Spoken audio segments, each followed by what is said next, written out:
This video is an introduction to filling out the ICS-213 form. It's intended for Eugene EmComm members and contains some procedures specific to this area, but much of the information will apply in other communities as well. First, a note about the acronym.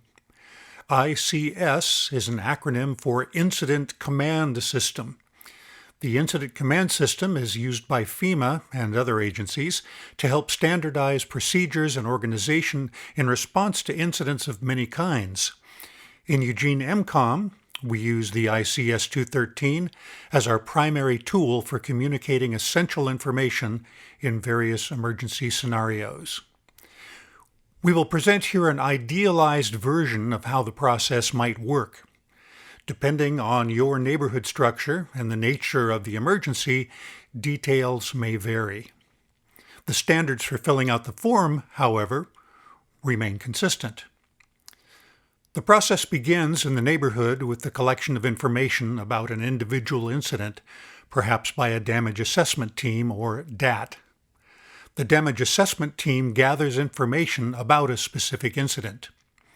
This information is provided to a radio team leader, or RTL, who fills out the original ICS-213. The correct completion of the initial ICS-213 is especially important because the contents of the form will be relayed without change throughout the remaining process. Once the radio team leader has completed this original ICS-213, they transmit the information to a neighborhood ham, who transcribes the information exactly onto another ICS-213. The neighborhood ham then transmits the information to a district ham, who will in turn transcribe the form contents precisely. The process is repeated once more when the district ham relays the information to the Emergency Operations Center, where it is again accurately transcribed onto another ICS-213. It is important that intervening recipients of the form relay the information from the original form verbatim.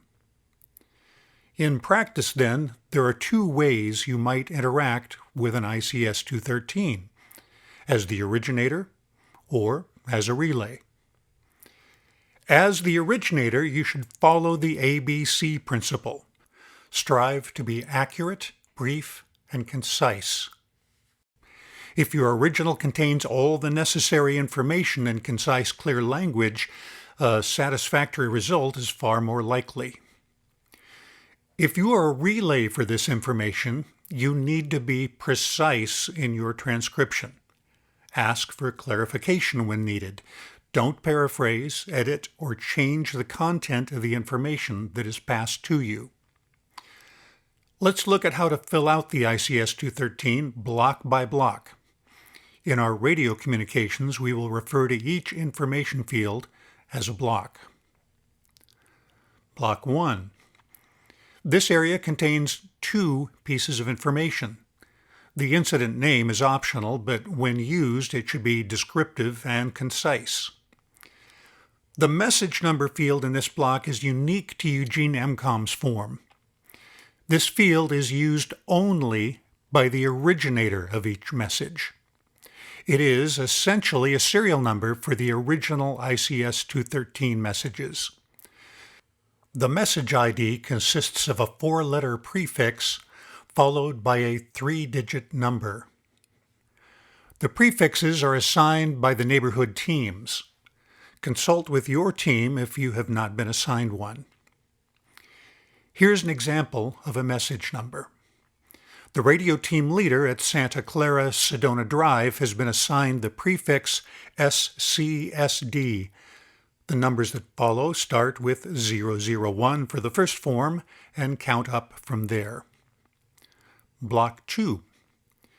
This field is for the intended final destination of the message, not the next intermediate station along the way. For our purposes, this will almost always be the EOC, or the Emergency Operations Center. There may be 3 or 4 radio operators in between the original ICS-213 and the EOC, but the EOC is the final destination. Block 3, the From field contains the name and position of the individual who created the original ICS-213. In this example, Jane Jones, the Santa Clara Sedona Drive radio team leader, would fill out Block 3 like this. This block will remain unchanged on subsequent relays. Block 4 is the subject block. In Eugene EmComm, we put 3 critical pieces of information into this field, separated by a slash character. The 3 pieces of information are the original message ID, the address or location description, and a very concise description, like a headline, of the incident. Here is an example.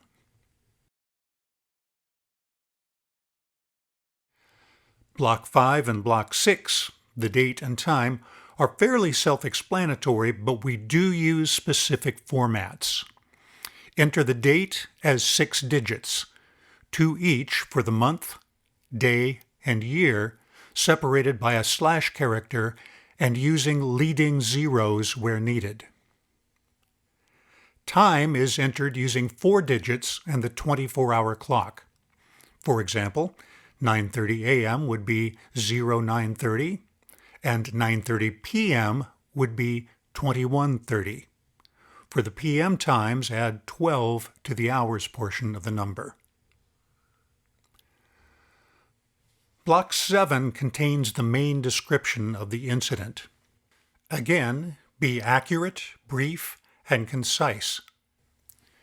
Put separate ideas on separate lines, almost like bullet points. For our practice exercises, include the phrase, "This is an exercise," surrounded by quotes, at the beginning and end of Block 7. Here's an example.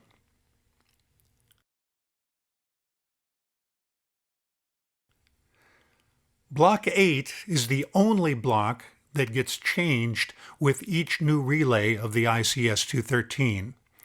The person writing or transcribing an ICS-213 puts their own information into Block 8. Whether you originate or are relaying the ICS-213, fill out Block 8 with your own name, signature, and position or title. Block 8 provides accountability for each person in the relay chain. Block 8 is also the last block filled out in the initial use of the ICS-213 until the form is relayed to the next station via radio. Here is an example of an ICS-213 being filled out.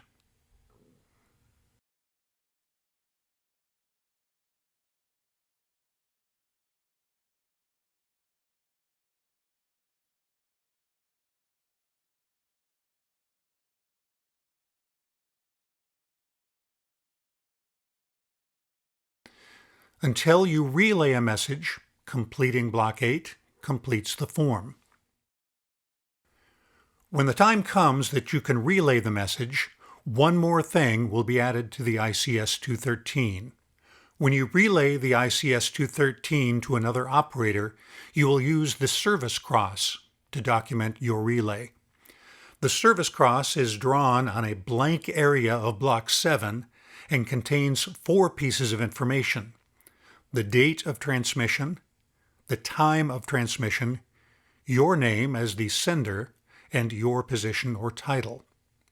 Here's what a service cross looks like when added to an ICS-213 after a successful relay.